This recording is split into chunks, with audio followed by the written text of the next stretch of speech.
আবার সেই নাম লইয়া সুজা পথে চলো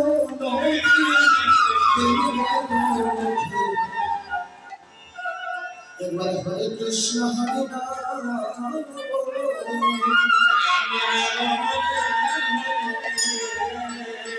একবার হরে কৃষ্ণ হরে রাম বলে দিকে গেল হরে কৃষ্ণ হরে রাম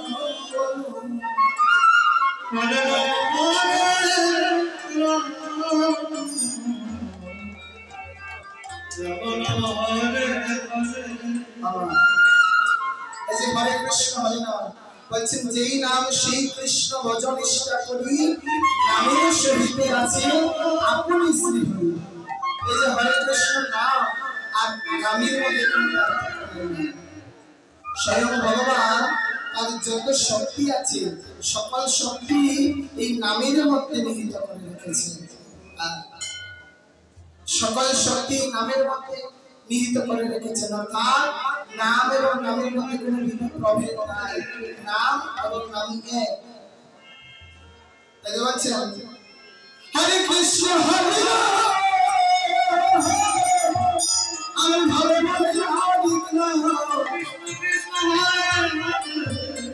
আমার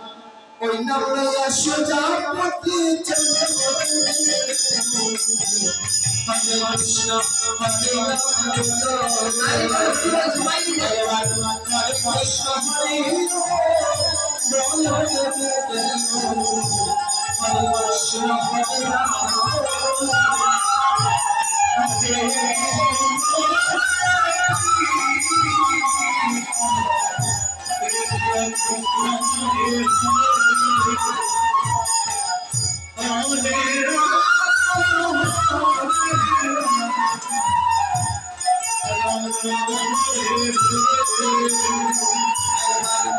हरे कृष्ण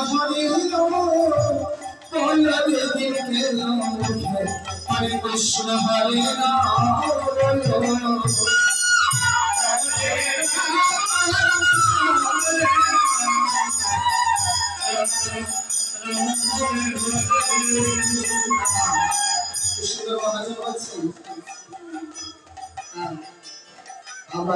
যেই নামেতে নারদ ঋষি বিনা বাজায় দিবানিশি এই তুলসী পত্রে ওই নাম পাই আছি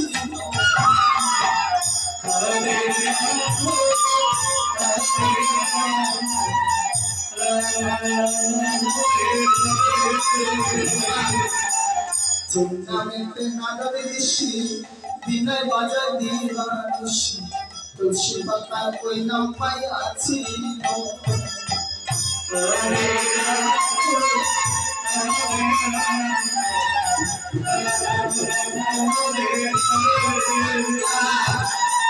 আবার যেই নামেতে নারদ ঋষি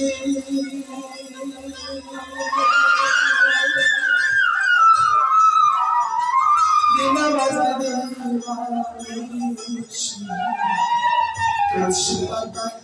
ওই নাম পাই আছি হরে রাম হরে রাম হরি হরে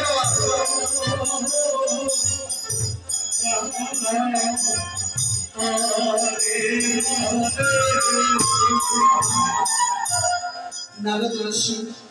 দেবর্ষি নারদ তিনি কি করেছেন তুলসী পাতার নাম পাইয়াছিল। এই যে হরিনাম নারায়ণ নাম নারদ সর্বদা কাল বিনা জানতে গাইতেন। এই জন্য হাজার কৃষ্ণ বলেছেন যে নামেতে নারদ ঋষি বিনা বাজায় দিবানিশি তুলসী পাতায় ওই নাম পাই আছি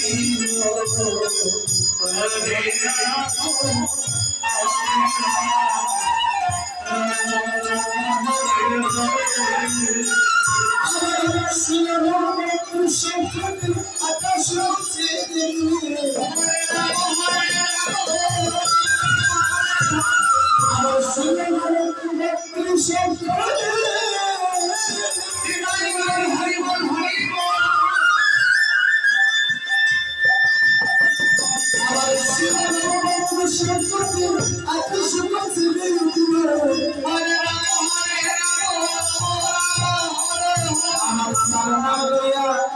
আবার ওই চার নাম লইয়া সোজা পথে চলো হরে কৃষ্ণ হরে রাম হরে কৃষ্ণ হরে Ram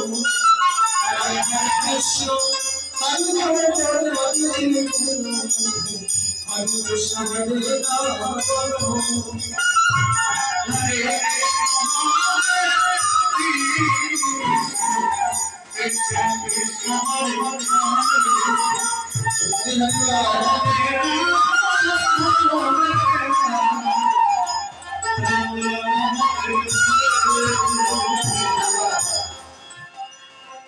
Hare Krishna, Hare Ram, Hare Krishna, Hare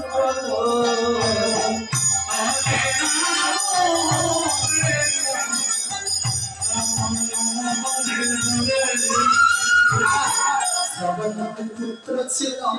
রত্নাকর্তার নাম কি ছিল সারা জগৎ দস্যু ব্যক্তি করিল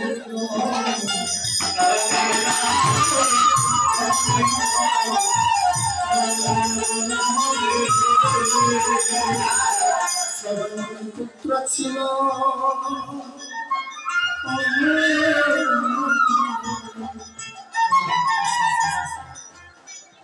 রত্নাকর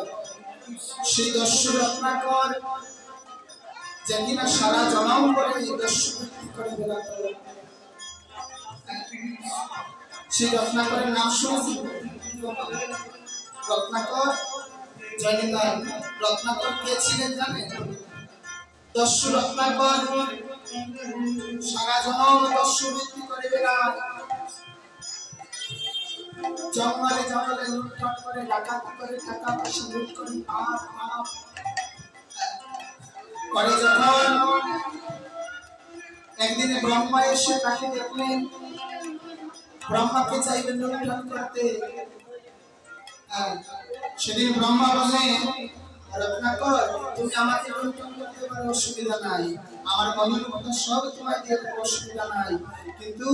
তুমি আগে আমায় একটা কথা উত্তর দাও কি বলছি তুমি আমায় আগে একটা কথা উত্তর দাও যে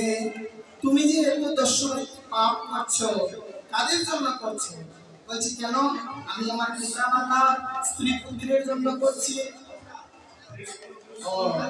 তুমি যদি তাদের জন্য পাপ করে থাকো তাহলে তারা কি তোমার পাপের ভাগীদার হবে বলছি সেটা তো জানি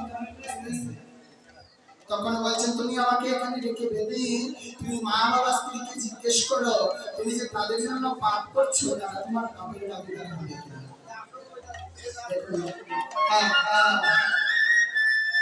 তখন রত্নাকর কি করলো সেই ব্রহ্মাকে একটি গাছের সাথে বেঁধে সে গেল তার পিতার কাছে বলছে পিতা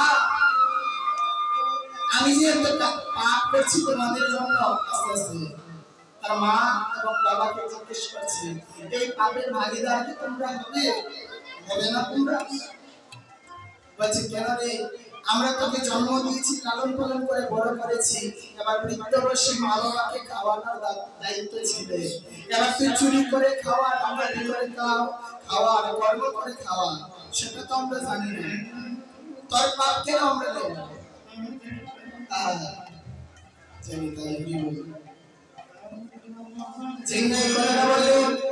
তার মনে একটা আকস্মাত একটা চিন্তা আসলো ছুটে গেল স্ত্রীর কাছে কে বলছে স্ত্রী আমি যে এত পাপ করে তোমাদের খাওয়াচ্ছি তুমি তো আমার ভাঙবে তুমি কি আমার এই পাপ গ্রহণ করবে না বলছে না না না তুমি আমাকে বিবাহ করে এনেছো আমাকে বরণ পোষণ দেওয়ার দায়িত্ব তোমার তাহলে কেন আমি তোমার পাপ গ্রহণ করবো সে আরো আনাগ্রন্ত হয়েছে ছেলেকে বলছে বাবা তুমি আমার পাপ গ্রহণ করবি না তুই তো আমার ছেলে ঔরসজাত সন্তান বলছে না আমি তোমার সন্তান তোমার দায়িত্ব আমাকে খাওয়াইয়ে বড় করা তুমি পাপ করবে আর আমি সেটা গ্রহণ করবো সেটা কেমন করে হয় তখন রত্নাকর সবার কাছে এই কথাগুলো শ্রবণ করে ছুটতে ছুটতে কাঁদিতে কাঁদিতে চলে আসলো ব্রহ্মার সামনে এসে বলছে ব্রহ্মা আমি আমার পিতা মাতা পুত্র স্ত্রী সবাইকে জিজ্ঞেস করেছি তারা কেউ এই জীবনের পাপের ভাগীদার হতে চায় না আর আমার পাপ কেউ গ্রহণ করতে চায় না, তাই না? সেদিন ব্রহ্মা বললেন, তবে শোনো, এই যে পাপ কর্ম করছে যাদের জন্য, তারা তোমার পাপ গ্রহণ করবে না। তবে কেন তাদের জন্য পাপ করবে? যা করবে নিজের জন্য করে। এই জগতে কেউ পাপের ভাগিদার হবে না। কর্ম হচ্ছে কর্ম না বাকি কারস্তে মা ফলে সুখ আচরণ, তুমি কর্ম করো, ফলে না সুখ করো না, ঈশ্বর আছে। তাই তো আছেন, তুমি আজ থেকে সাধনা করো। এখন তো জানেন সেই রত্নাকর রাম নামের বলে বাল্মীকি হলেন। বাল্মীকি হওয়া এই রাম নামের ফলে মরা গাছে ফুল ফুটেছে, পাতা ফুটেছে। আর সেই বাল্মীকি রাম জন্ম নেবার পূর্বে রামায়ণ রচনা করেছিলেন। তাই বলছেন, হ্যাঁ, শ্রবণের পুত্র ছিল, রত্নাকর নাম ছিল, সারা জগৎ সুবৃত্তি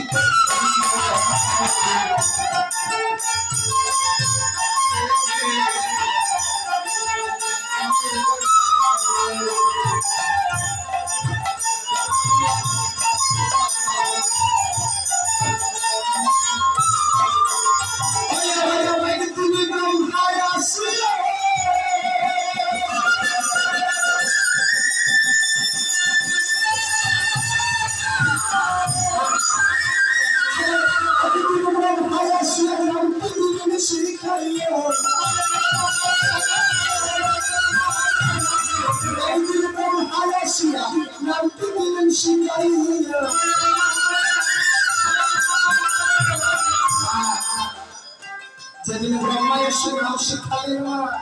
সেদিন কি হলো? সেদিন মরা গেছে, মরা গেছে হরে কৃষ্ণ